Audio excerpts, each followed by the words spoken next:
Hello students, कैसे हो आप सभी। मैं अजय वत्स स्वागत करता हूं आप सभी का हमारे यूट्यूब चैनल फिजिक्स फाउंटेन में। और आज की जो हमारी क्लास है वो 9th क्लास की जो हमारी फिजिक्स है उस पर बेस्ड रहने वाली है। तो हमारा 9th क्लास का जो फर्स्ट चैप्टर है वो है मोशन। फिजिक्स का जो फर्स्ट चैप्टर है वो मोशन है, साइंस का फर्स्ट चैप्टर ये नहीं है।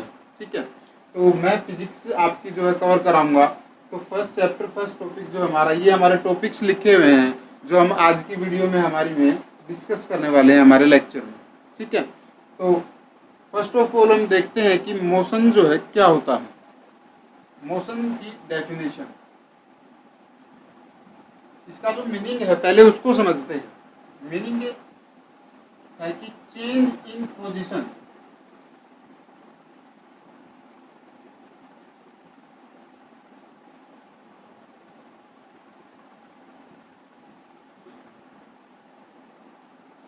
किसी ऑब्जेक्ट की पोजीशन के अंदर जब कोई चेंज होता है उसे हम क्या बोलते हैं, उसको हम मोशन बोलते हैं।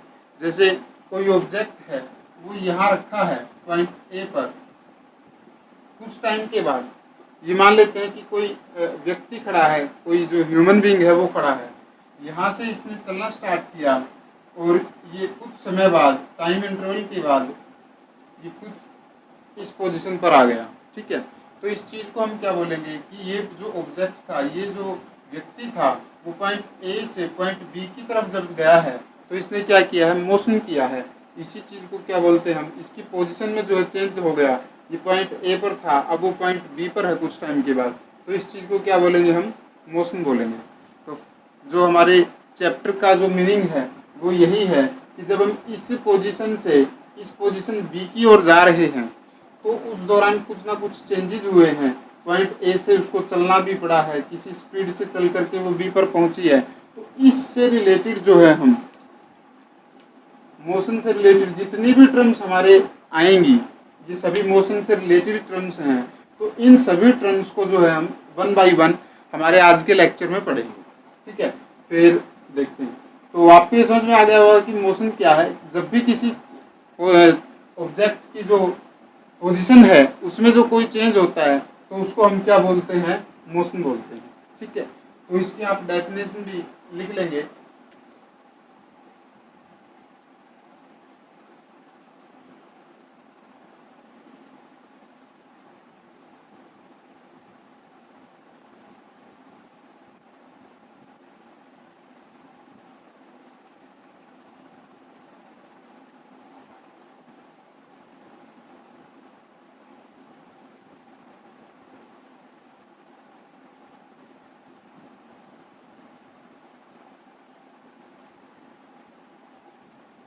ठीक है, change in position of an object is known as motion. तो ये इसकी डेफिनेशन होगी। एक बार इसको नोट करना चाहें तो आप नोट कर लेंगे, बाकी फिर इसको आगे हम देखते हैं नेक्स्ट टर्म को, डिस्टेंस और डिस्प्लेसमेंट। जो हमारा नेक्स्ट है वो है डिस्टेंस एंड डिस्प्लेसमेंट। ठीक है, ये डिस्टेंस और ये डिस्प्लेसमेंट।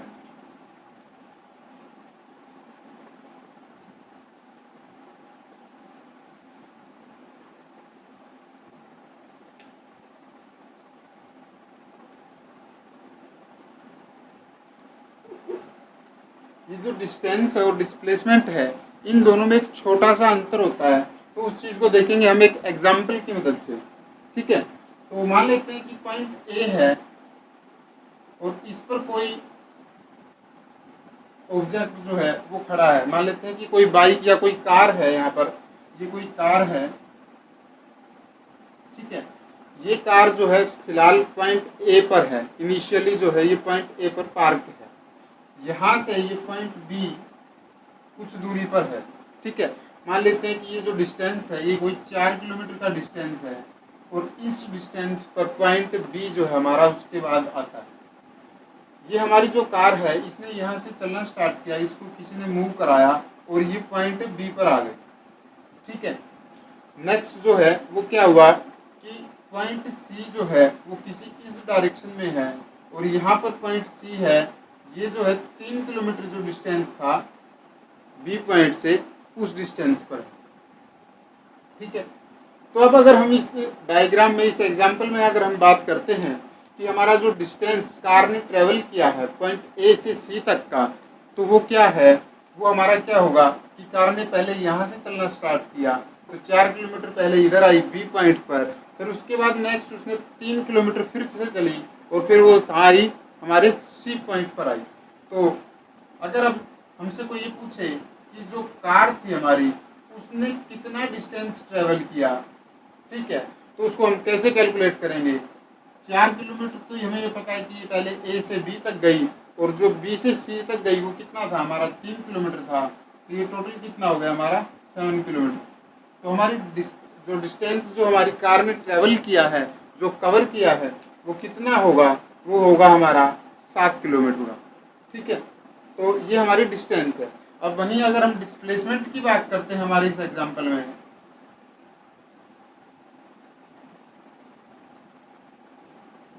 तो जो हमारा डिस्प्लेसमेंट है, डिस्प्लेसमेंट क्या होता है, जो हमारा इनिशियल पॉइंट था उससे जो हमारा फाइनल पॉइंट है, जिस पॉइंट पर हमने पहुंच गए हैं, फाइनली वहां पर रुक गए हैं, जिस पॉइंट के बीच में हमने कैलकुलेट करना है, जहां से चला था जहां तक गया, उन दोनों पॉइंट का शॉर्टेस्ट डिस्टेंस, ये नहीं कि केवल डिस्टेंस नहीं, शॉर्टेस्ट डिस्टेंस क्या होगा, वही हमारा डिस्प्लेसमेंट होगा। इस जो इसके दौरान मान लेते हैं कि हमारा ये 5 किलोमीटर का डिस्टेंस जो है ये बना, जो एसी जो हमारा है इस ट्रायंगल का, तो वो क्या आया हमारा 5 किलोमीटर का आया। तो अब इसमें जो हमारा जो डिस्प्लेसमेंट होगा, वो डिस्प्लेसमेंट क्या होगा, जो शॉर्टेस्ट डिस्टेंस है इनिशियल पॉइंट और फाइनल पॉइंट के बीच का, उसको हम क्या बोलते हैं, उसको हम डिस्प्लेसमेंट बोलेंगे, और वो डिस्प्लेसमेंट हमारा यहाँ पर 5 किलोमीटर का जो है आएगा। ठीक है, आगे हम न्यूमेरिकल जब करेंगे, इसके क्वेश्चंस जो देखेंगे तो उसमें बताएंगे कि कैसे इसको कैलकुलेट किया जाता है। तो अभी एग्जांपल के लिए था ये, जो शॉर्टेस्ट डिस्टेंस है पॉइंट ए और पॉइंट सी के बीच का, उसको क्या बोलेंगे हम, उसको हम डिस्प्लेसमेंट बोलेंगे। और जो हमारा पॉइंट ए और पॉइंट बी और पॉइंट सी के बीच में जो हमने ट्रैवलिंग की है, जो डिस्टेंस हमने ट्रैवल किया है, हमारी कार मूव हुई है, उसको जो टोटल जब काउंट करेंगे हम, तो वो हमारा क्या बन जाएगा, डिस्टेंस बन जाएगा। ठीक है, तो अभी आप इसकी जो डेफिनेशन लिखना चाहें तो उसकी डेफिनेशन भी जो है इसकी लिख सकते हैं। ठीक है,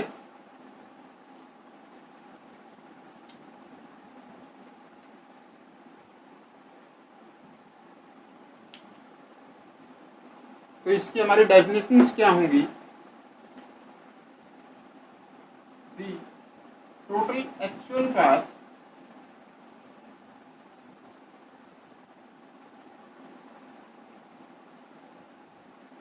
कवर्ड बाय एन ऑब्जेक्ट या फिर बॉडी, इसको हम क्या बोलेंगे, हम हमारा डिस्टेंस बोलेंगे।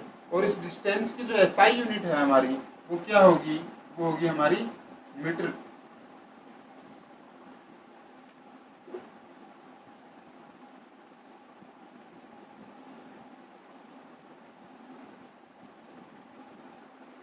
ये हमारी इसकी एसआई यूनिट होगी। दूसरा इसकी एक प्रॉपर्टी और है कि जो है ये इसके, चलो पॉइंट बना करके इसका डायरेक्ट डिफरेंस में लिख देते हैं, ताकि आपको इजीली जो कंपैरिजन इसका रहे और आपको याद रहे अच्छे से। इसकी जो हमारी डेफिनेशन की जब हम बात करते हैं डिस्प्लेसमेंट की, तो जो डिस्प्लेसमेंट क्या था हमारा, the shortest distance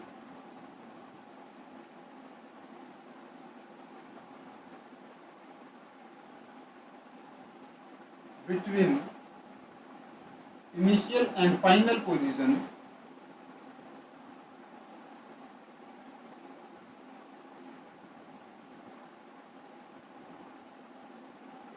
covered by object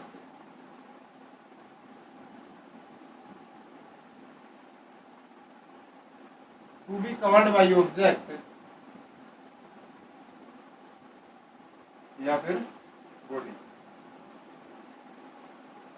तो जो हमारा क्या डिस्प्लेसमेंट की क्या डेफिनेशन बनी कि जो शॉर्टेस्ट डिस्टेंस है किसी इनिशियल और फाइनल पोजीशन के बीच में, उसको जब हम कवर्ड करें किसी ऑब्जेक्ट से तो वो क्या होगा, हमारा डिस्प्लेसमेंट होगा। ठीक है, और इसकी अगर हम एसआई यूनिट की बात करें, क्योंकि ये भी किलोमीटर मीटर में ही होगा, कोई डिस्टेंस ही है, केवल उसी की शॉर्टेस्ट फॉर्म है, तो इस वजह से इसकी जो एसआई यूनिट होगी, जो इसकी यूनिट होगी, वो हमारी इसकी भी जो है वो मीटर में आएगी।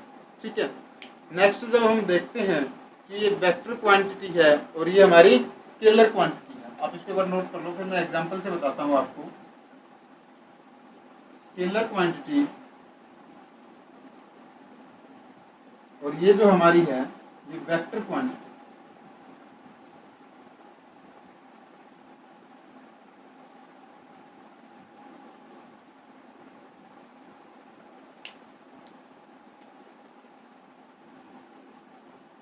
ये जो है आपका डिफरेंस हो जाएगा डिस्टेंस और डिस्प्लेसमेंट के बीच में। तो आप इसको एक बार नोट कर लो, या फिर वीडियो को पॉज करके आप इसका जो है स्क्रीनशॉट ले लो, फिर आगे कंटिन्यू करते हैं। नेक्स्ट, इसी में एक नेक्स्ट प्रॉपर्टी और है, वो ऐड कर लेना आप। वो क्या है, जो डिस्टेंस है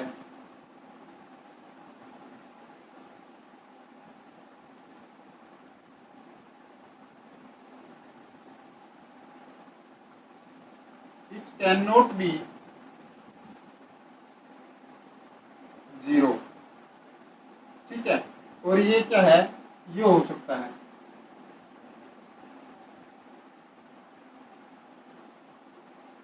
जो हमारा डिस्प्लेसमेंट है ये 0 हो सकता है, लेकिन जो हमारा डिस्टेंस जो होगा, जो डिस्टेंस हमारी टर्म है, ये कभी भी 0 नहीं हो सकती। ठीक है, इसको एक एग्जांपल से देखते हैं। देखो, एक इस पॉइंट को और एक जो थर्ड पॉइंट था स्केलर और वेक्टर क्वांटिटी वाला, उसको भी देखते हैं, दोनों को देखते हैं। सबसे पहले थर्ड जो हमारा पॉइंट था उसको देखते हैं। ये हमारी बॉडी ए खड़ी, जो पॉइंट ए था, इस पर हमारी जो कार थी वो पार्क थी, और यहाँ से जो कार गई वो पॉइंट बी पर गई। ये जो डिस्टेंस था हमारा 4 किलोमीटर का था। ठीक है, और उसके बाद ये जो हमारी कार थी ये पॉइंट सी पर आई, ये जो हमारा था 3 किलोमीटर का जो हमारा डिस्टेंस था बी से सी का। लेकिन वहीं एक पॉइंट और आया, पॉइंट डी, और ये डिस्टेंस भी हमारा 3 किलोमीटर का था। ठीक है, मान लेते हैं कि अब हमारी जो कार थी वो पॉइंट ए से सी की बजाय पॉइंट ए से डी की ओर चली गई। ठीक है, तब हम देखते हैं कि हमारा जो डिस्टेंस है वो जो कवर किया गया है बॉडी कार के द्वारा, वो कितना है, 4 किलोमीटर ये और 3 किलोमीटर ये। तो हमारा जो डिस्टेंस था डी से, जिसको हम डिनोट करते हैं, वो हमारा डिस्टेंस 4 + 3 7 किलोमीटर का ही रहेगा। ठीक है, वहीं अगर हमारे डिस्प्लेसमेंट की बात करें इस केस में कि ए से डी में जब जा रही है बॉडी, जो हमारी कार है ए टू डी में, तो ये हमारा 7 किलोमीटर का था। लेकिन अब अगर हम देखते हैं कि शॉर्टेस्ट डिस्टेंस जो है, वही हमारी डेफिनेशन थी कि डिस्प्लेसमेंट क्या था, हमारा शॉर्टेस्ट डिस्टेंस था 2 पॉइंट के बीच का। तो पॉइंट ए और पॉइंट डी के बीच का जो शॉर्टेस्ट डिस्टेंस होगा वो क्या होगा, वो 4 + 3, यही जो है हमारा सीधा, क्योंकि ये स्ट्रेट लाइन में मूव कर रहा है, तो यही हमारा जो है क्या होगा, डिस्प्लेसमेंट, जिसको हम एस से डिनोट करते हैं, इसको एस से और इसको हम डी से डिनोट करते हैं। ठीक है, तो ये क्या होगा हमारा 4 + 3 7 किलोमीटर। तो इस केस में हमारे पास क्या आया कि डिस्टेंस भी सेम आ रहा है और जो हमारा डिस्प्लेसमेंट है ये भी सेम आ रहा है। यहाँ से हमें क्या बात पता लगी कि अगर इस तरफ नीचे की तरफ अगर कार हमारी मूव कर जाती तो हमारी जो कार थी वो तब भी डिस्टेंस तो केवल 7 किलोमीटर का ट्रेवल करती, लेकिन जो हमारा डिस्प्लेसमेंट था वो क्या हो जाता, वो हमारा चेंज होकर के 5 किलोमीटर का आ जाता। ठीक है, तो यहाँ से हमें पता लग रहा है कि जो हमारी डिस्टेंस है वो क्या है, कि स्केलर क्वांटिटी है। इसमें कोई मतलब नहीं कि वो किस डायरेक्शन में चल रहा है, कहाँ चल रहा है, इसका कोई लेना देना नहीं है। हाँ, हमारा जो डिस्प्लेसमेंट है वो वेक्टर क्वांटिटी क्यों है, क्योंकि वेक्टर जो हमारा होता है उसकी कोई एक डायरेक्शन होती है, जब भी हम उसमें बात करते हैं तो वही बात इसमें है। अगर इसकी डायरेक्शन सी की तरफ होती तो ये डायरेक्टली इस पॉइंट से किसी, मान लेते हैं ये 4 डायरेक्शन थी, तो किसी इस डायरेक्शन में चलना स्टार्ट करता, और इस वजह से जो है हमारा क्या होता, ये वेक्टर क्वांटिटी होगी। अभी क्योंकि हमारी जो डिमांड थी पॉइंट ए से पॉइंट डी की तरफ थी, तो पॉइंट ए से डी किस तरफ पड़ेगा, किस डायरेक्शन में पड़ेगा, तो ये उसी डायरेक्शन में हमारी कार जो है वो मूव करेगी, ताकि उसको शॉर्टेस्ट डिस्टेंस कवर करना पड़े। ये फर्क था हमारा स्केलर और वेक्टर क्वांटिटी का। जो ये डिस्प्लेसमेंट होगा वो शॉर्टेस्ट डिस्टेंस है, वो अपनी पहले डायरेक्शन देखेगा कि मुझे किस पॉइंट की तरफ जाना है, और वो उस पॉइंट की तरफ जो बॉडी है वो चलेगी, तो उसका क्या होगा, वो शॉर्टेस्ट डिस्टेंस उसको कवर करने को मिलेगा, और वो उसका क्या कहलाएगा, डिस्प्लेसमेंट। वहीं अगर हम डिस्टेंस की बात करते हैं, तो डिस्टेंस का मतलब है कि कोई भी एक पाथ बना हुआ है, वो उसी के अलोंग जो चल रही है, जहाँ जहाँ उसको भेजा जा रहा है, उसको पॉइंट ए से सी की ओर जाना है, पहले वो पॉइंट बी पर जाएगी, फिर सी पर आएगी। तो यही हमारा डिस्टेंस और डिस्प्लेसमेंट की स्केलर और वेक्टर जो क्वांटिटी हमने बताई है, ये उसका एग्जांपल था। नेक्स्ट हम देखते हैं कि it can be zero, displacement जो है जीरो हो सकता है, और जो हमारा डिस्टेंस है वो कभी भी जीरो नहीं हो सकता।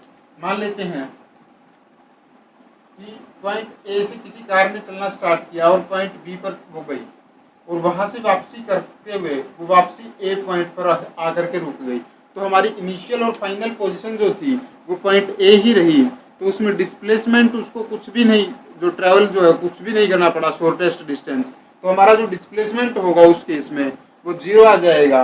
लेकिन जो हमारा डिस्टेंस है वो कितना होगा, वो डिस्टेंस उस केस में हमारा कितना हो जाएगा, 4 किलोमीटर जो गाड़ी है या जो व्यक्ति है वो मूव करके बी पॉइंट पर गया, और फिर बी पॉइंट से 4 किलोमीटर मूव करके वापसी ए पॉइंट पर आया, तो इस वजह से जो हमारा टोटल डिस्टेंस है वो कितना आ जाएगा, 8 किलोमीटर का आ जाएगा, और हमारा जो डिस्प्लेसमेंट एस था वो कितना रहेगा, जीरो रहेगा ऐसे केस में। दूसरा एक एग्जांपल और देख लेते हैं। मान लेते हैं कि कोई सर्कुलर पाथ है ये, ठीक है, और ये पॉइंट ए है, इससे किसी बंदे ने वॉक करना शुरू किया, किसी व्यक्ति ने जो है यहाँ से वॉकिंग शुरू की, और वो वॉक करता हुआ यहाँ से ऐसे ऐसे ऐसे मूव करता रहा, मूव करते करते वो यहाँ पर आकर के रुक गया, उसका एक राउंड जो है वो कंप्लीट हो गया, और वो यहाँ आकर के रुक गया। तो ऐसे केस में जो इसकी सर्कमफ्रेंस होगी, जो हमारा ये सर्कुलर पाथ था इसकी, वो तो हमारा जो है डिस्टेंस आ जाएगा। और जो डिस्प्लेसमेंट की अगर हम बात करेंगे, क्योंकि वो पॉइंट ए से चलता हुआ राउंड लगाता हुआ जो है वापसी पॉइंट ए पर ही आ गया, पोजीशन में कोई चेंज नहीं हुआ, तो जो है पॉइंट इनिशियल और फाइनल पोजीशन जो है उसकी सेम है, तो इस वजह से जो हमारा क्या होगा, डिस्प्लेसमेंट जो है वो जीरो आ जाएगा। तो आपको इजीली समझ में आ गया होगा अच्छे से, ठीक है। तो ये एक बार नोट, कुछ इसमें करने लायक है नहीं, एग्जांपल है बस। ये पॉइंट जो हमारा it can not be zero और इट कैन बी जीरो, ये पॉइंट जो हमारा नोट कर लेंगे, बाकी फिर आगे कंटिन्यू करते हैं इसको देखते हैं।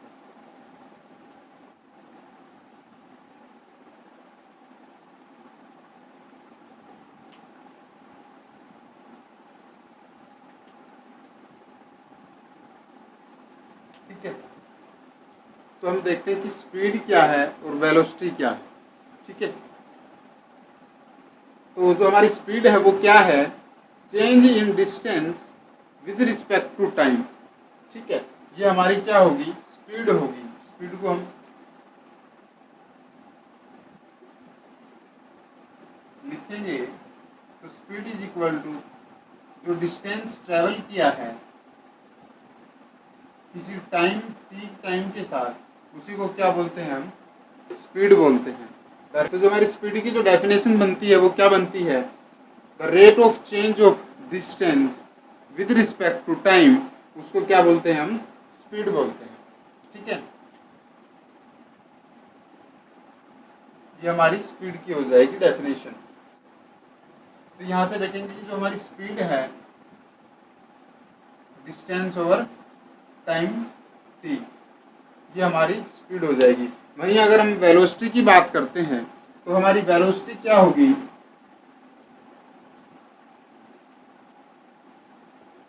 Displacement upon time.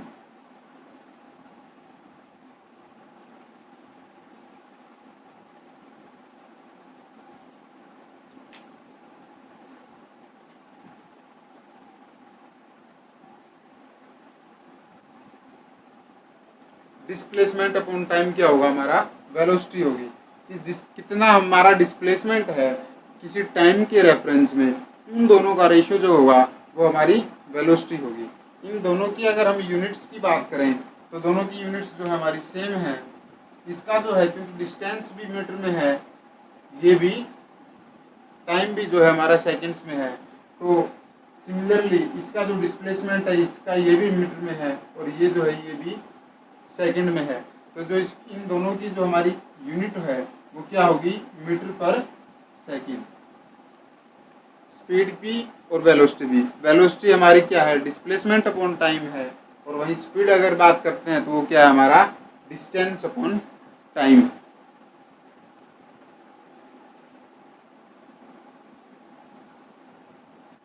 तो नेक्स्ट है कि जो वेलोसिटी है हमारी, वेलोसिटी क्या है हमारी वेक्टर टर्म है, क्योंकि जो डिस्प्लेसमेंट जो था हमारा ये क्या था, वेक्टर क्वांटिटी थी।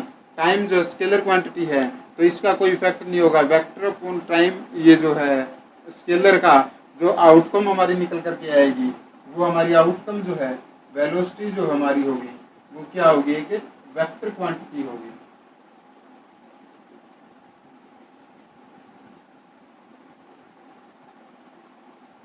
वहीं अगर हम स्पीड की बात करते हैं तो डिस्टेंस जो था हमारा वो क्या था, एक स्केलर क्वांटिटी थी। तो ये जो स्पीड है हमारी,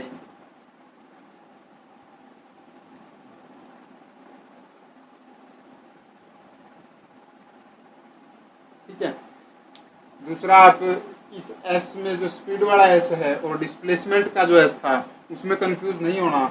उसमें क्या है, जो हमारा डिस्प्लेसमेंट का जो हमारा एस था जिससे हमने इसको नोटिफाई किया था, डिनोट किया था, तो उस पर क्या था हमारा डिस्प्लेसमेंट जो है वो एक वेक्टर क्वांटिटी है। तो हमारा एस के ऊपर जब वेक्टर लग जाएगा तो ये डिस्प्लेसमेंट हो जाएगा, ठीक है। और वहीं अगर हम सिर्फ एस लिखते हैं तो ये क्या हो जाएगा, हमारा स्पीड हो जाएगा, डिस्टेंस ओवर टाइम हो जाएगा, ठीक है। तो ये हमारी टर्म थी, एक बार नोट कर लेंगे या फिर इसका। तो आज की क्लास में जो है यहीं तक था स्टूडेंट्स। उम्मीद करता हूँ कि आपको ये लेक्चर पसंद आया होगा। अगर आपको ये लेक्चर पसंद आया तो प्लीज़ हमारे इस वीडियो को लाइक कीजिए और अपने दोस्तों के साथ शेयर कीजिए। साथ ही हमारे यूट्यूब चैनल जो है हमारा फिजिक्स फाउंटेन, इसको जो है आप सब्सक्राइब कर लीजिए और जो बेल आइकन है उसको प्रेस कर लीजिए, ताकि आने वाली नेक्स्ट जो लेक्चर जो भी होगी आपकी जब भी आए तो उसकी तुरंत आपको नोटिफिकेशन मिल जाए और आप आपकी स्टडीज़ को जो है कंटिन्यू कर पाएँ। इसीलिए आप उसको जो है सब्सक्राइब कर लीजिए और अपने दोस्तों के साथ शेयर करें। थैंक यू क्लास, मिलते हैं आपसे नेक्स्ट लेक्चर में नए टॉपिक के साथ। Thank you.